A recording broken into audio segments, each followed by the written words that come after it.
Your cooking is so bad, it's embarrassing to serve. Tracy, my mother-in-law, always resisted letting me cook.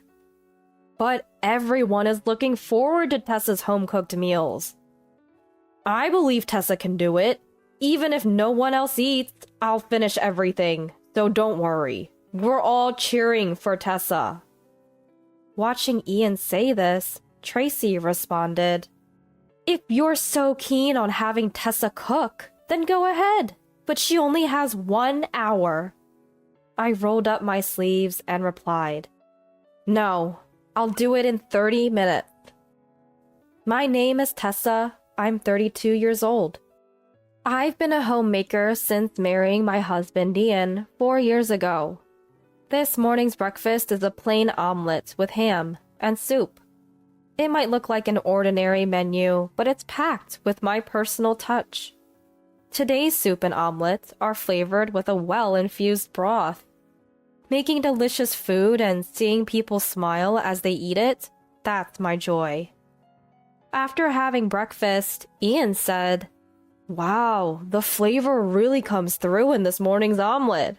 This soup is amazing too. Ian always eats a lot of my cooking. He's very kind and loved by everyone, but he's a bit timid at times. I'm the opposite of Ian, stubborn and strong-willed, but we complement each other's shortcomings well.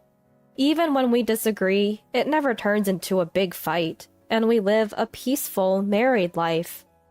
I'm glad I married this person. Every day made me realize that. After seeing Ian off, I take a moment to relax before starting on dinner prep. It's still morning, but it's never too early. Besides, cooking is my joy, so no matter how many hours it takes, it's never a burden. What to make for tonight? Shopping while thinking about this is really fun. I keep my hair short so it won't get in the way when I'm cooking. I've never done my nails. Keeping nails short and clean is a basic principle of cooking. Today, I decide to stretch my legs and go to a distant supermarket, where I find a splendid whole sea brim on sale. It's these kinds of encounters that make searching for ingredients so much fun. Happy about my fruitful walk, I head home with delight. For someone who prioritizes cooking as much as I do, there's a bit of a downside. I'm often mistaken for a man. With my considerable height, short hair, and frequent jeans attire, my figure from behind appears masculine, and I get called brother quite often. When I shared this with Ian, just wear something feminine once in a while, he suggested, but I always default to whatever's comfortable for shopping, prioritizing ease of movement. Especially for days like today, when I'm buying big fish. Tessa really loves cooking, doesn't she? Leave her alone and she'd cook all day long. Ian remarked with a laugh, watching me toil away in the kitchen. Why don't we cook together sometimes? It's not that hard. Just gather the ingredients according to the recipe, and as long as you get the timing right, anyone can make something delicious. But presentation can't be sloppy. That's where your sense comes into play. With a bit of practice, you can plate up beautifully. I tried to encourage Ian.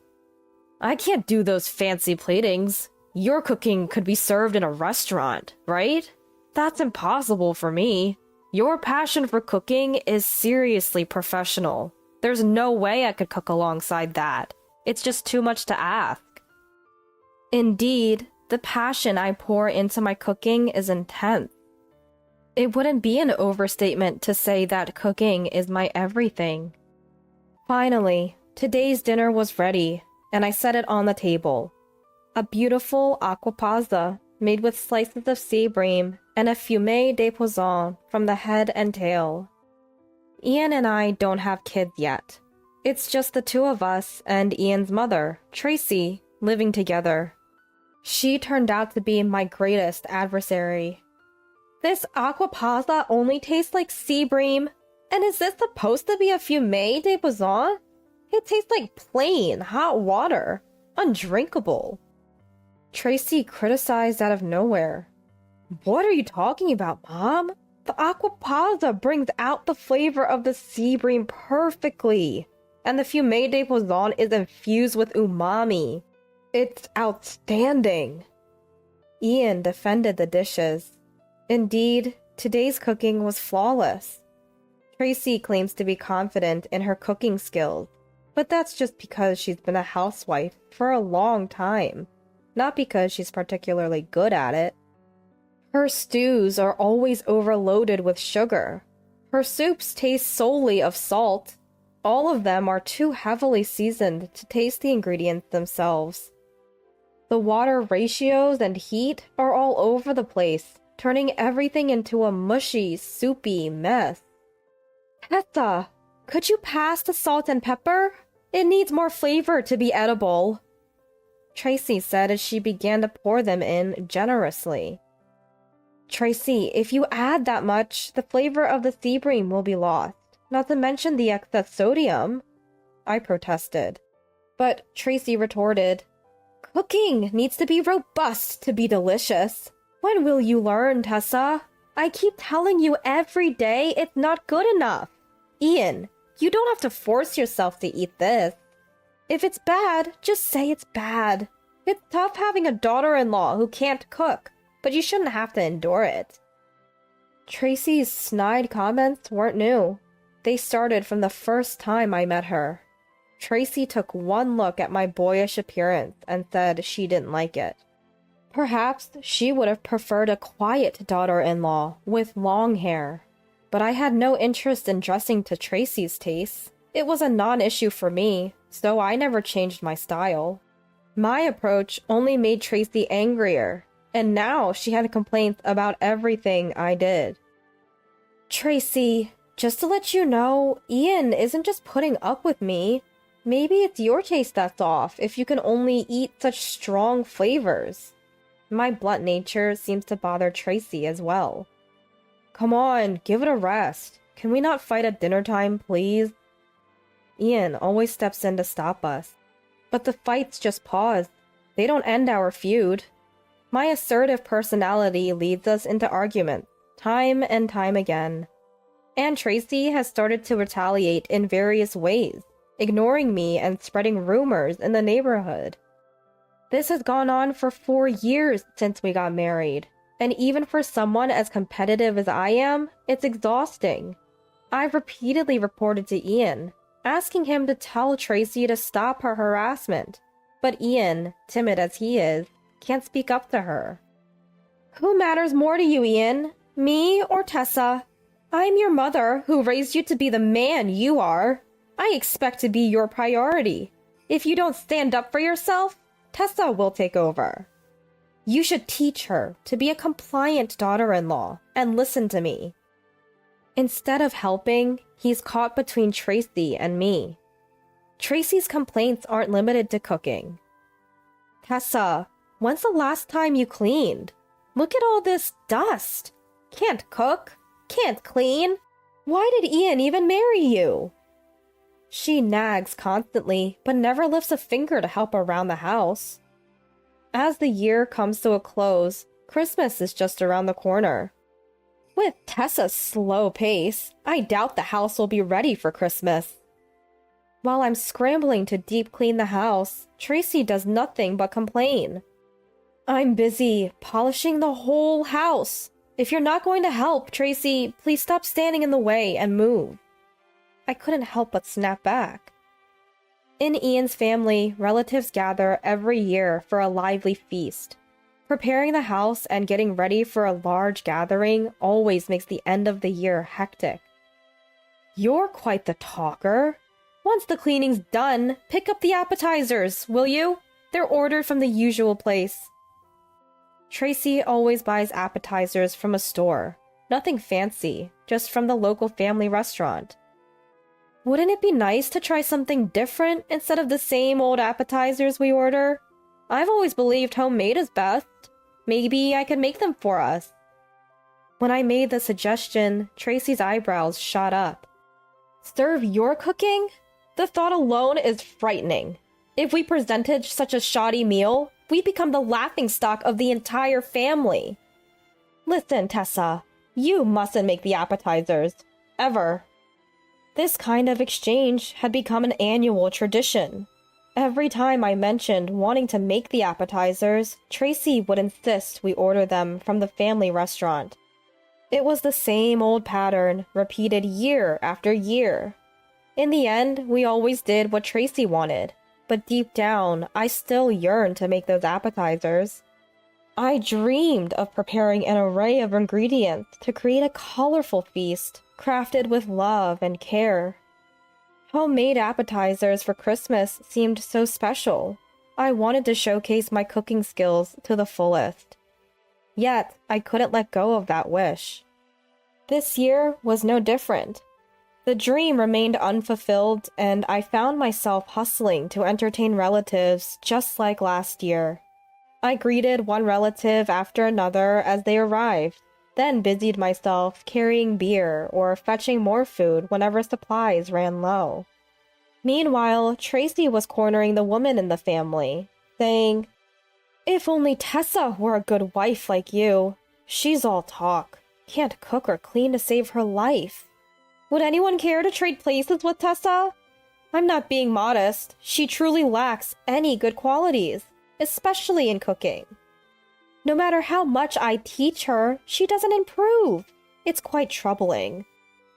I could hear Tracy bad-mouthing me, not lifting a finger to help. It was infuriating.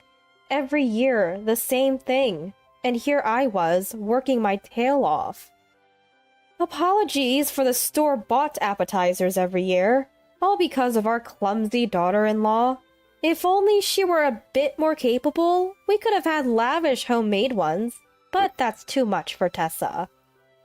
Hearing this, I couldn't hold back any longer and interrupted Tracy's rant. With all due respect, it's not that I can't make the appetizers, I've just never been allowed to.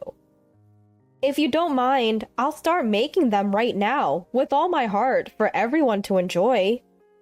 Tracy tried to soothe me in a panic. Come on, Tessa, you're not good at cooking, so don't be ridiculous. You don't need to do anything. You must be tired from being on your feet since morning.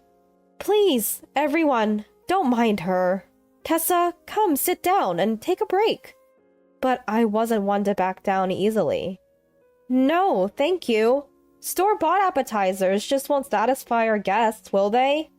I'll prepare something delicious myself, so please wait a moment. Tracy stood up, saying, "No way! Your terrible cooking is inedible, so stop this nonsense." And with that, she tried to push me back towards the kitchen. Just when the living room burst into lively chatter, Ian came rushing in. "Tessa, could you whip up some appetizers? Everyone's craving your cooking. To think you'd offer to make something as elaborate as appetizers. You're so diligent." The uncles were impressed. "I want to try Tessa's creations too. I believe in you. And hey, if nobody else eats them, I'll finish them all. So go ahead, with peace of mind. Plus, everyone's rooting for you." Tracy, trying not to show her irritation, reluctantly agreed. "If you're that eager to have Tessa cook, then fine, but she's got just an hour," I said as I rolled up my sleeves. "No, I'll show you in 30 minutes. Tracy looked so angry, it was as if steam might come out of her ears. "Go ahead, try. If you make something weird, Tessa, the embarrassment's on you. Don't say I didn't warn you." And with that, she stormed out of the kitchen. Truth be told, I had secretly prepared the appetizers earlier to share with Ian later. All that was left was to season and plate them. It was lucky I had prepped in advance. Even I couldn't conjure up a terrine from scratch in 30 minutes. With guests ranging from the elderly to children today, I aimed for flavors that were universally palatable and visually delightful, cutting vegetables in stars and hearts. I found joy in the time spent cooking, imagining the smiles of those who would enjoy the meal. The aroma wafted into the living room, where everyone awaited my cooking. My family's restaurant, after all, is no secret. It's a sought-after spot in a prime New York location, always bustling with reservations. Growing up with my father's skill and top-notch flavors, I had honed my craft to rival any local establishment. From selecting the best ingredients to handling the knife, I was taught by the master himself, my father. I had brought the plated appetizers to the living room, where everyone was waiting. The presentation was on par with a high-end restaurant, stirring murmurs of admiration. Amazing! Just amazing! That's our Tessa! See, everyone? Didn't I tell you? Tessa's an incredible cook! You believe me now, right? Ian was beaming with pride. He'd always tried to clear my name, boasting to the relatives that my cooking was top-notch. Every single one of my appetizers was hailed as exquisite, and they disappeared in no time. Bombarded with questions about my culinary skill, I shared about our family's fine dining establishment and the techniques I'd learned there. Though Tracy had always been critical of my cooking, even she, amidst murmurs of disapproval for her past comments, couldn't help but join in and enjoy the appetizers. That night, after the relatives left and our home was quiet again, I reflected on the day with a sense of relief. My resentment towards Tracy had dissipated, and the hors d'oeuvres had been a success. Plus, it was such a wonderful Christmas to have so many people enjoy and compliment the food. Some time later, encouraged strongly by my relatives, I started giving cooking classes. It was small scale at my home, with just a few people, but as I honed genuine skills, word spread and more students came. Tracy, since the hors d'oeuvres incident, stopped complaining about my cooking and started helping out with chores, like cleaning and laundry. She didn't oppose the cooking classes. In fact, she wholeheartedly agreed. Tracy has been so cooperative lately. I'm grateful. But what brought on this change? I mused to Ian. Tessa's hors d'oeuvres must have really impressed her. It's great she's had a change of heart. Ian replied, pleased. Indeed, I too was delighted since Tracy had enjoyed the hors d'oeuvres so much. Then, one day to my surprise, Tracy was among the students in my cooking class. Tracy, what brings you here? I asked, taken aback. The way you made those delicious hors d'oeuvres. You're really amazing. Not just the cooking, but the care and thoughtfulness to delight those who eat your food. I knew I wasn't good at cooking. I once asked Ian why he chose to marry you, Tessa.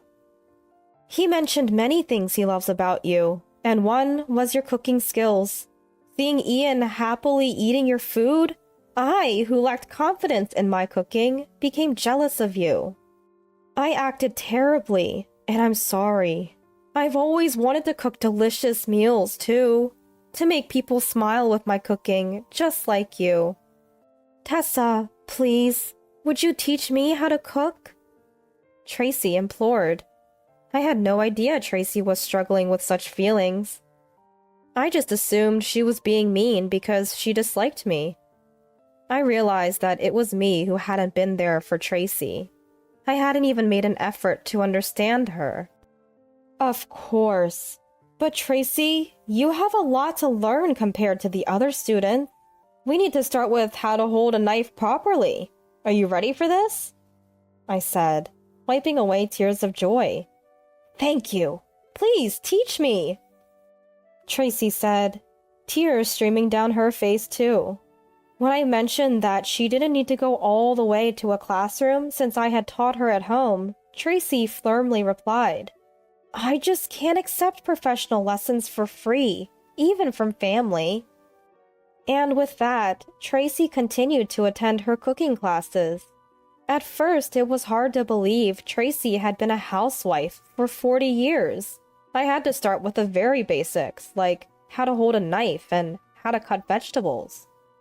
But she humbly followed my strict instructions and gradually improved. Now she can even fillet a fish. Tracy, you seem to be enjoying yourself. Seeing Tracy's smiling face as she cooked filled me with joy, and when I commented, she said, "Cooking is so much fun. I understand now why Tessa put so much passion into it. The best part is having people enjoy what I make." Tracy started to smile more often, not just while cooking. Previously, she had been somewhat shunned by our neighbors due to speaking ill of me. Lately, however, I often see her chatting happily in a circle with the neighbors. Through cooking, Tracy and I gradually bridged the gap that had grown between us. Months went by. "Tessa, what did you think of this soup? I think I did well." Tracy's dishes began to appear more frequently on our dinner table. When Tracy and I went shopping for groceries, people mistook us for a real mother and daughter. We had become that close, almost to the point of making Ian jealous. It's amazing how much we've changed just by being honest with each other. Living with these two makes me truly happy. And now, there's a new life growing inside me. Next year, our family will grow to 4. For our new family member, Tracy is working hard to further improve her cooking skills. I'm so grateful for these days, feeling inspired not to be outdone.